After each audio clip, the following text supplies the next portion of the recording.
Bonjour Selena, Bonjour. on parle de quoi aujourd'hui? On va parler de l'amour ouf aujourd'hui. Alors Ouais. déjà, je me présente. Je m'appelle Selena et je suis à la PAIP depuis janvier. Alors pour parler de l'amour ouf, c'est un film de romance réalisé par Gilles Lelouch. Elle a été inspirée par un roman de Neville Thompson. Le film a fait un carton à sa sortie en 2024, surtout en France, mais aussi dans plein d'autres pays. Tout commence avec une histoire d'amour intense, dramatique, entre ces deux adolescents, mais au fur et à mesure du temps, on va voir l'obsession de ces deux derniers. On suit d'abord Clotaire et Jackie, qui se rencontrent dans les années 1980 au lycée. Rapidement, une relation fusionnelle s'installe entre ces deux personnages, mais au fur et à mesure du temps, on va observer que la relation va devenir très destructrice entre ces deux.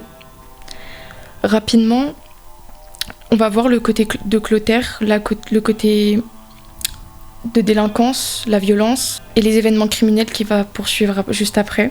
Jackie essaye alors en vain de se détacher de lui, malgré la relation très fusionnelle qu'ils ont entre eux, l'amour qui s'installe doucement, mais en vain. Elle essaye, mais elle n'y arrive pas. Elle se met en couple avec un autre garçon, elle se marie, et quelques années après, ils se retrouvent. Mais pas comme elle l'aurait voulu. Alors j'ai choisi ce film car je le trouve très émotif, insiste beaucoup sur les émotions des deux personnages, surtout avec qui je l'ai visionné. Je l'ai regardé avec quelqu'un qui tient beaucoup pour moi et je m'identifie beaucoup dans leur relation, dans comment ils se parlent, comment ils se draguent. Ça m'a fait comprendre beaucoup de mes émotions, poser des mots sur ce que je ressens, sur l'amour que je peux porter pour les personnes autour de moi. Et il y a une phrase qui m'a fait beaucoup cogiter dans le film, c'est quand Jackie elle dit à son père « Tu penses pour moi mais pas à moi ». Et ça m'a fait cogiter et ça résonne dans ma tête. Et maintenant je peux poser enfin des mots sur ce que je ressentais depuis le début. Personnellement, ma scène préférée c'est le coup de foudre.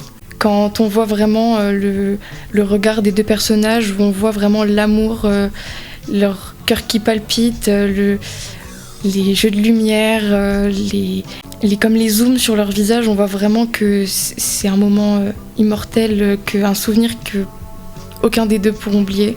Mais la vraie problématique et la seule chose que j'ai pu retenir de ce film, c'est peut-on aimer quelqu'un toute notre vie, même si ça fait mal? En fait, l'amour est tellement fort qu'il en devient toxique ou destructeur, quoi. Ouais, voilà, c'est ça. Et pourtant, ils n'arrivent pas à s'en séparer, quoi. Voilà, Ouais. c'est Donc ça. c'est l'amour ouf. Ouais. Bah, c'est bien que ça ait résonné autant en toi et autant, j'imagine, à plein de personnes. Donc la musique qu'on entend derrière, donc c'est une partie de la BO du film The Cure. Que du coup, t'as découvert, tu connaissais la musique ou c'est grâce au film? Alors je la connaissais, mais quand je l'ai écoutée, ça, en fait, au même moment du coup de foudre, avoir cette musique, ça allait tellement bien ensemble que maintenant c'est vraiment la musique que j'écoute en boucle. Bon, eh ben, c'est celle qui vient clôturer la chronique. Merci.